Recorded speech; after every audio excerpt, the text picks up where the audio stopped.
26 Magical Conclusions, according to my own opinion. 1.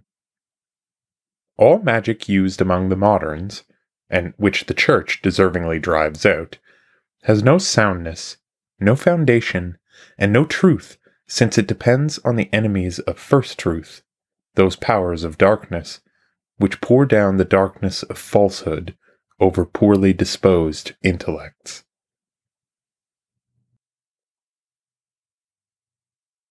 2. Natural magic, magia naturalis, is licit and not forbidden, and concerning the universal theoretical foundations of this science, I put forward the following conclusions according to my own opinion. 3. Magic is the practical part of natural science. 4. From that conclusion, it follows that magic is the noblest part of natural science. 5. No virtue exists in heaven or earth seminally and separated that the magician cannot both actualize and unite. 6.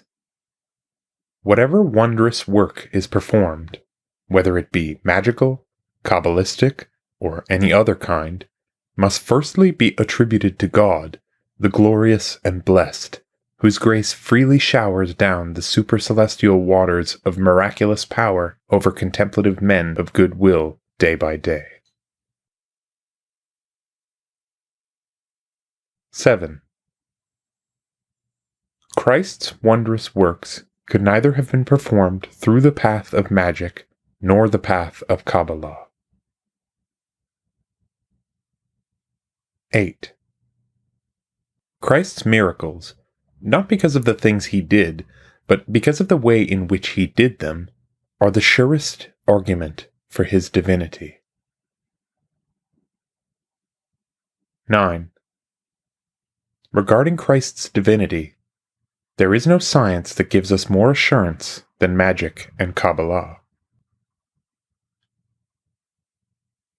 10. What man the magus makes through art, nature made naturally by making man. 11. The wonders of the magical art exist only through the union and actualization of those things that exist seminally and separated in nature. 12. The form of all magical virtue is from the soul of man standing and not falling. 13. Working magic is nothing other than marrying the world.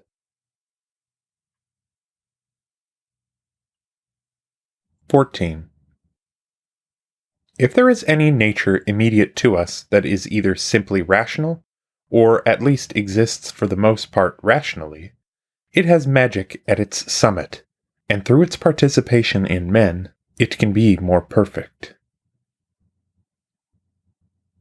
15. No magical work can be of any effectiveness unless it has bound to it the work of Kabbalah, explicit or implicit. 16. That nature which is the horizon of eternal time is next to the magus, albeit beneath him. 17. Magic pertains to the nature of that which is the horizon of time and eternity, from whence it should be sought after through the appropriate ways known to the wise. 18. The nature of that which is the horizon of temporal eternity is near the magus, albeit above him, and proper to him is the Kabbalah. 19. Voices and words are effective in magical work, since that in which nature first performs magic is the voice of God. 20. Any given voice has virtue in magic, inasmuch as it is formed by the voice of God. 21. Voices signifying nothing are more powerful in magic than voices signifying something, and anyone who is profound can understand the reason for this conclusion from the preceding conclusion. 22. No names that signify something, inasmuch as those names are singular and taken per se, can have virtue in magical work, lest they be Hebrew names or closely derived therefrom.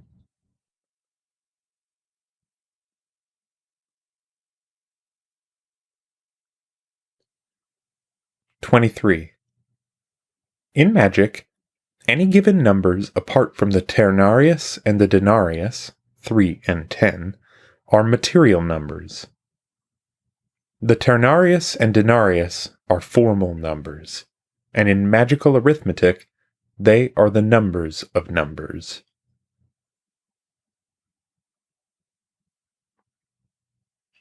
24. From the principles of a more secret philosophy, it is necessary to admit that symbols and diagrams are more powerful in magical work than any material quality whatsoever. 25.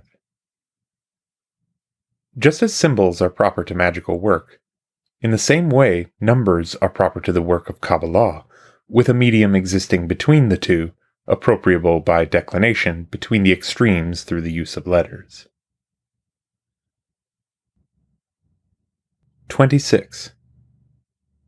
Just as through the influx of the first agent, if it is individual and unmediated, something arises that is not achieved through a mediation of causes, in the same way, through the work of Kabbalah, if it is pure and unmediated Kabbalah, something arises to which no magic attains.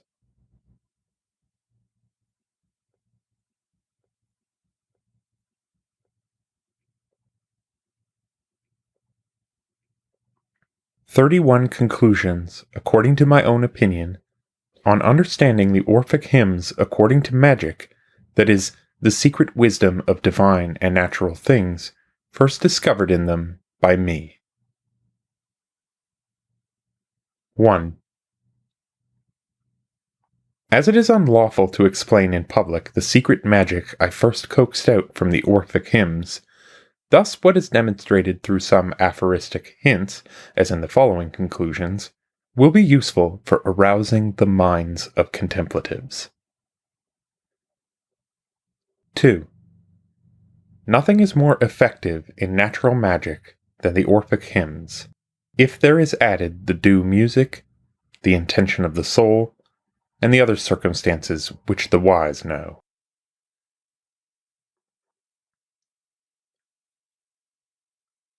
3. The names of gods which Orpheus sings are not those of deceiving demons, from whom evil and no good comes, but of natural and divine virtues, distributed in the world by the true God for the greatest utility of man, if he knows how to use them. 4. Just as the hymns of David wondrously serve the work of Kabbalah, in the same way the hymns of Orpheus serve the work of the true, lawful, and natural magic.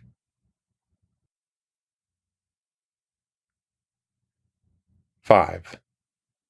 The number of Orphic hymns is the same as the number with which the threefold God created the world, enumerated beneath the form of the Pythagorean quaternarius.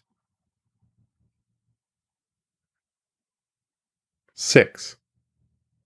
For any natural or divine virtue whatsoever, the analogy of properties is the same, the name is the same, the hymn the same, the work the same, with proportion observed, and he who attempts to explain this will see the correspondence.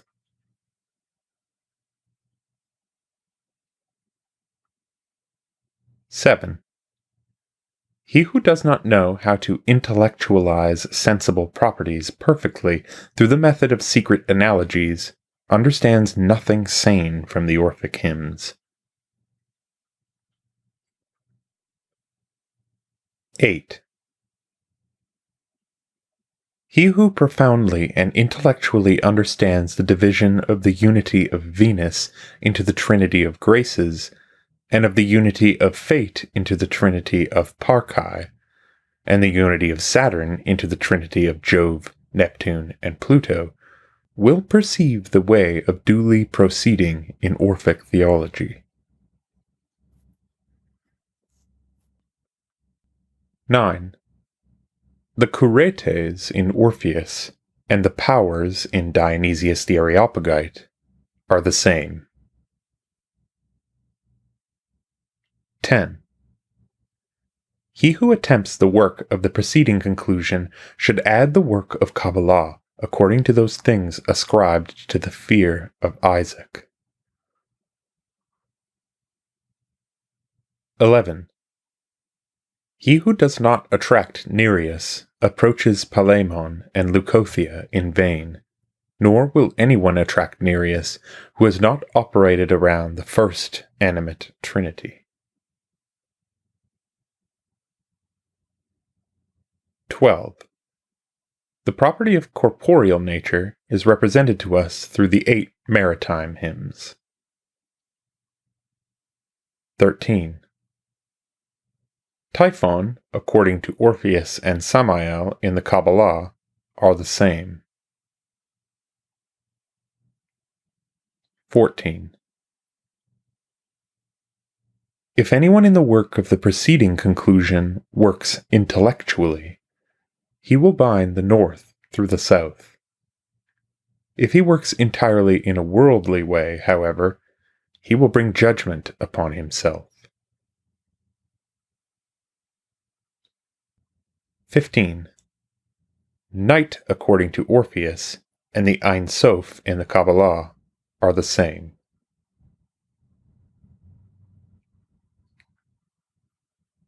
16. From the preceding conclusion, one can explain more correctly than Proclus what that saying of the theologian means by bringing in the craftsman of the world, consulting night in regards to the creation of the world.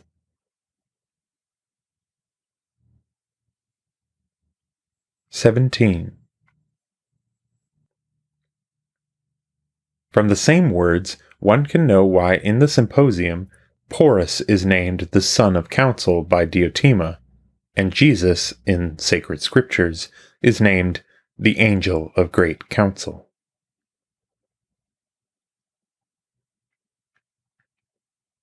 18. The aquatic soul, given that it generates inferior things, contemplates the superior things present in itself, as sung by Orpheus in the 3 hymns to Sea, Neptune, and Ocean. 19. He who does not draw upon Vesta will possess nothing firm in his work.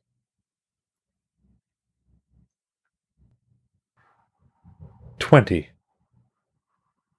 Through the 7 hymns attributed to the paternal mind, to Protogonos, Pallas, Saturn, Venus, Rhea, Law, and Bacchus, an understanding and profound contemplator can predict something about the end of the world.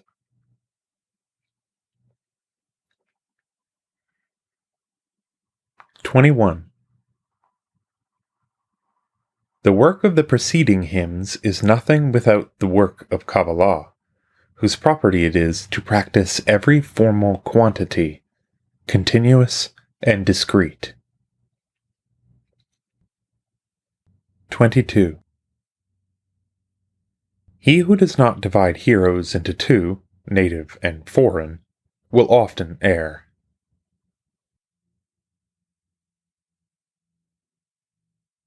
23.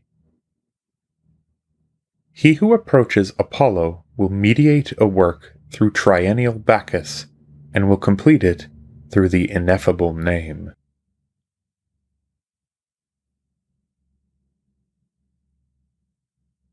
"24. No one will be intoxicated by some Bacchus who has not first copulated with his muse. 25. Through the quaternary of hymns attributed to the first worldly form, its formable nature is represented to us.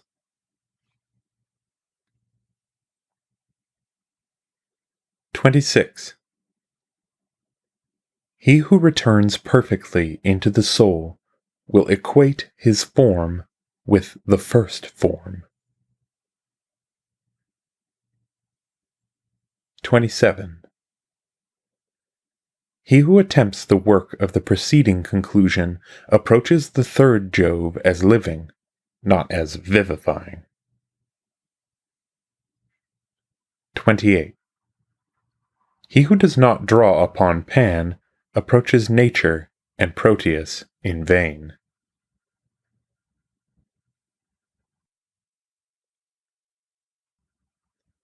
29. Just as after universal animation there exists particular animation, in the same way, after universal providence, there exists particular providence.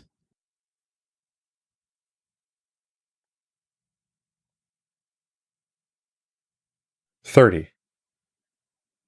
From the preceding conclusion, it can be known why Ovid, in his curse against the ibis, after he has invoked the numen that rules the earth and water, invokes Earth and Neptune.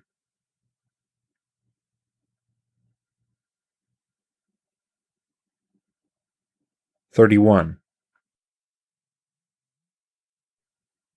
He who diligently acknowledges the words of Aristotle in his exposition of the definition of the soul will see why Orpheus attributes vigilance to Pallas and Venus.